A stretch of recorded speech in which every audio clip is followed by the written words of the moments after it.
Hello दोस्तों, नमस्ते, प्रणाम। कैसे हैं आप सब? आशा करती हूँ आप सब अच्छे ही होंगे। आज मैं आप लोगों के बीच में एक करवा चौथ के ऊपर गाना गाने जा रही हूँ। हमारे गाना के राइटर हैं परमेश मौर्य जी हैं।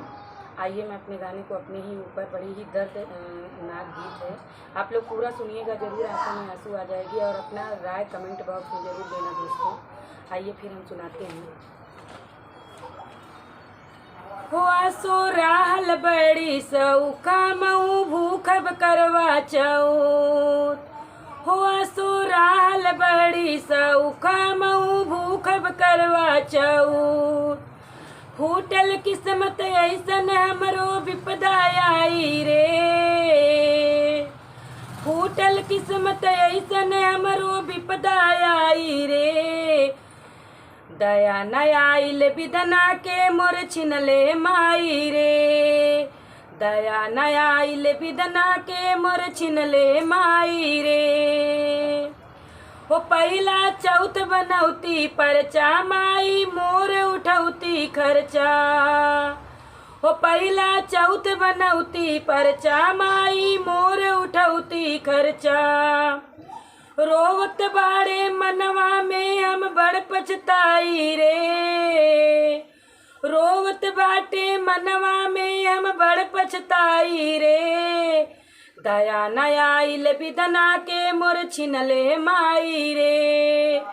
दया नयाइल विधना के मोर छिनले माई रे। कैसे करी माई विश्वास भूखल से पहले कैलू नास। हो कैसे करी माई विश्वास भूखल से पहले भैली नास। दुनिया जानी तोहरा पे जग होई हसाई रे।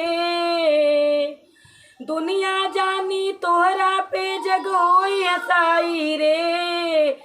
दया नयाइल विधना के मोर छिनले माई रे।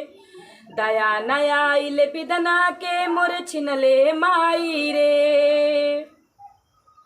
अबिनती करीला भगवान साजन हुवन मोरा जान। अबिनती करीला भगवान साजन हुवन मोरा जान। पलक उमरिया सजना में मुर्दिया लगाई रे।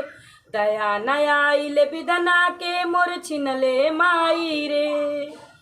दया नयाइल विधना के मोर छिनले माई रे।